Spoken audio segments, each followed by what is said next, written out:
Yo les gars, on se retrouve aujourd'hui pour une toute nouvelle vidéo, j'espère que vous allez bien, en tout cas moi ça va super.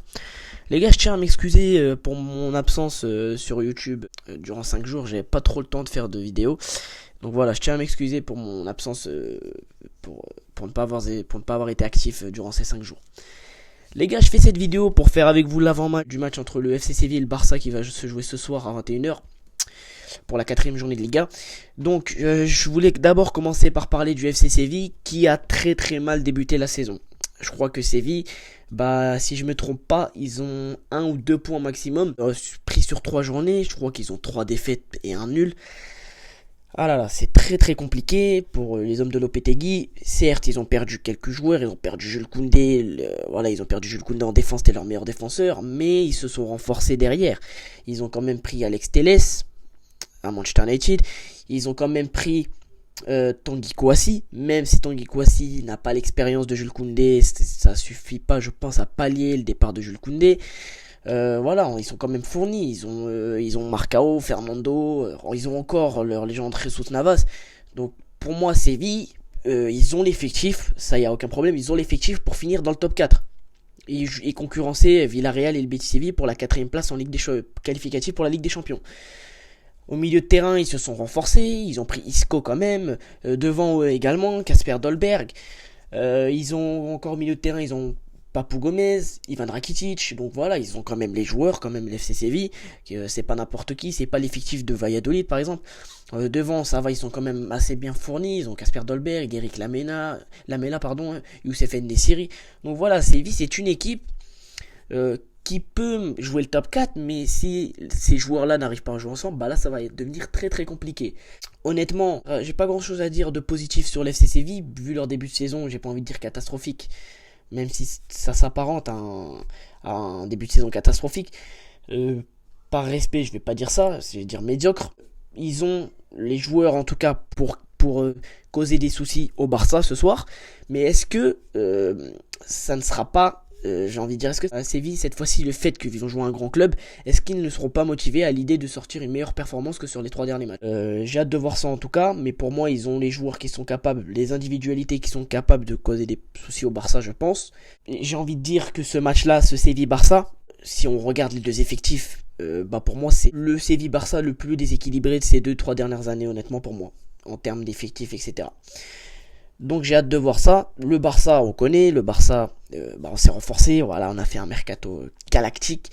Il y a eu les arrivées dernièrement de Hector Bellerin et de Marcos Alonso qui ne seront pas aptes pour jouer ce soir. Donc ils ne joueront pas. En même temps, ils viennent d'arriver, c'est normal. Il faut d'abord qu'ils s'acclimatent.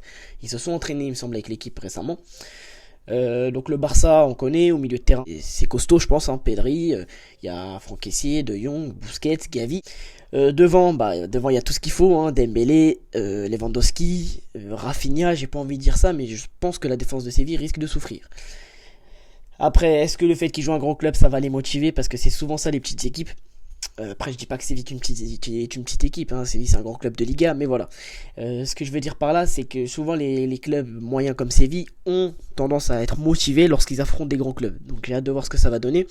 En tout cas, je pense que si Lopetegui met Isco et Rakitic au milieu de terrain, il y aura une réelle bataille au milieu de terrain avec Pedri et Busquets et compagnie. Donc voilà, je pense que ça risque d'être un bon match de football, mais je pense que le Barça prendra l'avantage et aura l'ascendant sur cette équipe de Séville qui, pour moi, j'ai du mal à croire qu'ils peuvent gagner ce match vu leur dernière performance. Même si, attention, on n'est pas à l'abri d'une surprise, même si le Barça s'est renforcé, on paraît fort, il faut pas s'enflammer, on attend de voir ça. Défensivement, le Barça, je pense qu'il alignera Jules Koundé, il alignera encore soit Araujo, soit Koundé au poste de latéral. Il mettra une charnière centrale. Je pense que il fera comme au dernier match, Xavi. Il mettra Koundé latéral droit, il mettra Araujo en centrale, ou alors il inversera. Et je pense je sais pas s'il mettra Christensen parce qu'il était absent lors du dernier match, il était malade. Ou alors il mettra Eric Garcia. En tout cas, je veux plus voir Piqué. J'espère qu'il mettra Baldé parce que je veux plus voir Alba. Je pense que pour la charnière, pour la défense centrale et les latéraux, je pense que ça peut être bon, ça peut faire le taf largement. De toute façon, je pense qu'on a on a pour moi la meilleure défense de Liga avec celle du Real. Au milieu de terrain, bah, je pense que Xavi, il alignera Pedri. Je pense qu'il nous mettra encore Gavi, force avec Gavi. Moi, j'aimerais bien voir Kessié. Moi, ce que je ferais si j'étais Xavi, c'est que je mettrais Kessié en 6, De Jong et Pedri. Mais lui, visiblement, il est trop attaché à Busquets. Il dit que c'est la pièce maîtresse au milieu de terrain. Donc, je pense qu'il mettra Busquets. Mais est-ce qu'il est obligé de mettre Gavi? Omar Da Fonseca l'a dit lors de Real Sociedad Barça. Il a dit, est-ce que Gavi est aussi indispensable pour être titulaire? Je ne crois pas. Je ne crois pas. Pour l'attaque, je pense qu'il mettra le trio classique, hein, Rafinha, Lewandowski, Dembélé. En tout cas, je pense que ça va causer beaucoup de problèmes au FC Séville. Et je pense que le Barça prendra les 3 points. En attendant, j'espère vraiment qu'ils prendront ces 3 points. Parce que là, le Real a déjà 2 points d'avance sur nous. Je pense qu'il n'y aura pas une énorme opposition entre le Barça et Séville, contrairement à ces dernières années. Je pense que le Barça gagnera le match. En attendant, je l'espère. J'espère qu'ils marqueront encore 3 voire 4 buts, comme sur les 2 derniers matchs. En tout cas, je l'espère réellement.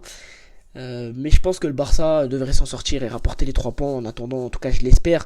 Dans le jeu, Séville est moyen. Séville est vraiment moyen dans le jeu, hein. J'ai regardé leur match.